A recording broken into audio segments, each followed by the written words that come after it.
For the carpal joint, these are the distal end of the radius and the ulna, and the proximal parts of the radial and ulnar carpal bones. The needle is inserted at this spot perpendicular between the radius and the radiocarpal bone. For the stifle, the landmarks are the condyles of the femur, patella, patellar ligament, which is not present on this skeleton, and tibial crest and tuberosity. The needle is inserted lateral or medial of the patellar ligament and directed obliquely toward the intercondylar space of the femur. Adequate restraint of the dog is important to prevent movement during the joint tap, which might result in laceration of joint or tissues. For this tape, the dog was anesthetized, but in practice, rarely more than a tranquilizer and possible local anesthetic will be required. The selected joint or joints are shaved and surgically prepared. Strict aseptic techniques must be followed to prevent accidental introduction of infection into the joint. Likewise, sterile surgical gloves must be worn during the procedure.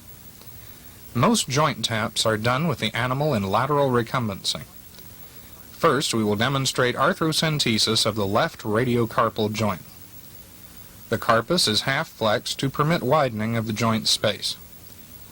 Palpate the distal ends of the radius and ulna and the proximal surfaces of the radial and ulnar carpal bones. The needle attached to a 3 milliliter syringe is inserted perpendicularly into the radiocarpal space. Aspiration is started when it is reasonably certain that the needle is within the joint space.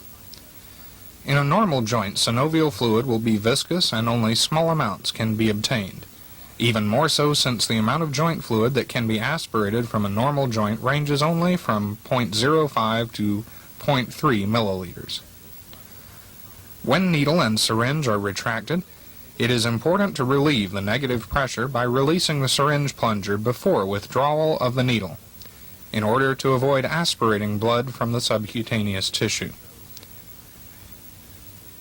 For centesis of the stifle joint, the knee is flexed to tense the capsule. Palpate the femoral condyles, patella and patellar ligament, and tibial crest and tuberosity. Apply digital pressure to one side of the patellar ligament, producing a bulge on the opposite side. Insert the needle at this bulge, approximately midway between the proximal aspect of the patella and the tibial tuberosity, on either the lateral side, as demonstrated here, or on the medial side. Direct the needle obliquely toward the intercondylar space and slowly aspirate.